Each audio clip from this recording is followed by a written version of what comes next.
পশ্চিমবঙ্গে কাউমিক ব্যান। খবরটা শুনে কেউ হয়তো খুশি হয়েছেন, কেউ আবার রেগে গেছেন। কিন্তু এই ব্যান বা নিষেধাজ্ঞার আড়ালে আসল কোপটা কার ঘাড়ে গিয়ে পড়েছে জানেন? কোনো পলিটিশিয়ানের গায়ে নয়, পড়েছে গ্রামীণ বাংলার লাখ লাখ গরিব কৃষকদের পকেটে। আপাত দৃষ্টিতে যেটা গরু সুরক্ষায়, সেটা কিভাবে কৃষকদের জন্য একটা ডেড ট্র্যাপ হয়ে দাঁড়ালো।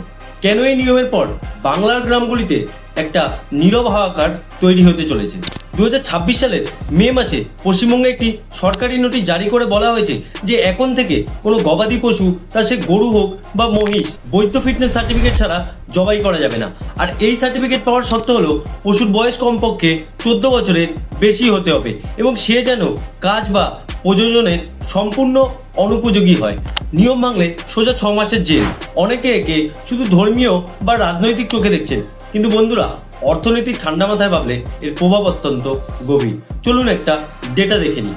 ভারত প্রতি বছর প্রায় 40,000 কোটি টাকার চামড়াজাত পণ্য রপ্তানি করে এবং এই শিল্পের সাথে দেশের প্রায় 44 লক্ষ মানুষের রুজি রুটি জড়িয়ে রয়েছে। আর চমকে দেওয়ার তথ্য হলো, সারা ভারতের মোট চামড়া কারখানা প্রায় 26% রয়েছে আমাদের পশ্চিমবঙ্গের কলকাতা বানতলা লেদার কমপ্লেক্সে।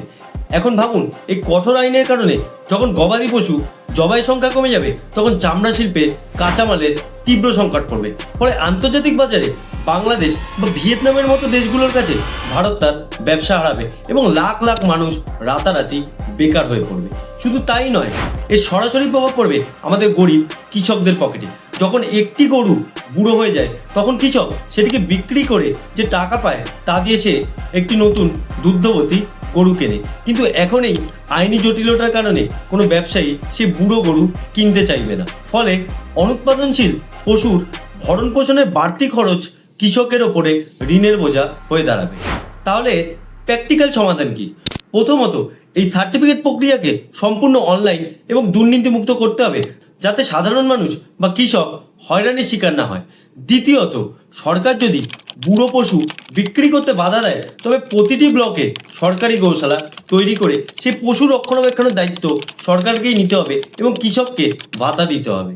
তৃতীয়ত, আমাদের চামড়া শিল্পকে বাঁচাতে এখন থেকেই সিনথেটিক বা ভেগান লেদারের মতো বিকল্প প্রযুক্তিতে সরকারি অনুদান বাড়াতে হবে।